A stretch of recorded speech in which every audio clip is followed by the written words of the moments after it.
আসসালামু আলাইকুম। কে ভাইরা কেমন আছেন? ভালো আছেন? আমি আপনাদের খোকন ভাই। তো যাক ইনশাআল্লাহ আমার সব প্রবাসী এবং দেশে বিদেশে সব ইনশাআল্লাহ সবাইকে অগ্রিম ঈদ মোবারক। আর আছি আমরা মাশাআল্লাহ আর 2 দিন আছি শোরুমে। তো ঈদের পরে আবার ইনশাআল্লাহ আপনাদের সাথে দেখা হবে। তো এই 2 দিন আমরা আছি, 2 দিনে ইনশাআল্লাহ কিস্তিও চালু আছে এবং ক্যাশেও চালু আছে। তো বড় ভাই বোনরা আসছে, চলেন তাদের সাথে কথা বলি। আসসালামু আলাইকুম। কেমন আছেন ভাই? আলহামদুলিল্লাহ ভালো আছেন তো না? কেমন আছেন আপনি? ভালো আছি, ভালো আছি। ভাইয়েরা করতে আছেন?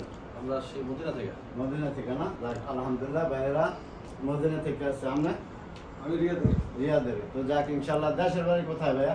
আমার কুমিল্লা। কুমিল্লা। আপনার? কুমিল্লা। যাক ইনশাআল্লাহ আমরা সবাই ভাই ভাই। তো যাক ইনশাআল্লাহ এত রানিং করে আইছে ভাই, গাড়ির জন্য আসছে। তো দেখি একটা গাড়ি ইনশাআল্লাহ 2টা গাড়ি দেখছে, কোনটা হয় বাকিটা ইনশাআল্লাহ ভিডিও পরে বানাবো। যদি গাড়ি নেওয়া হয় এবং না নেওয়া হয় তো সমস্যা নেই, ভাই বোনরা আছে। তো সবাই মিলে ঈদ করবেন। অগ্রিম ঈদ মোবারক। ভালো থাকবেন। আসসালামু আলাইকুম। কান্ট্রি শিবা মারক।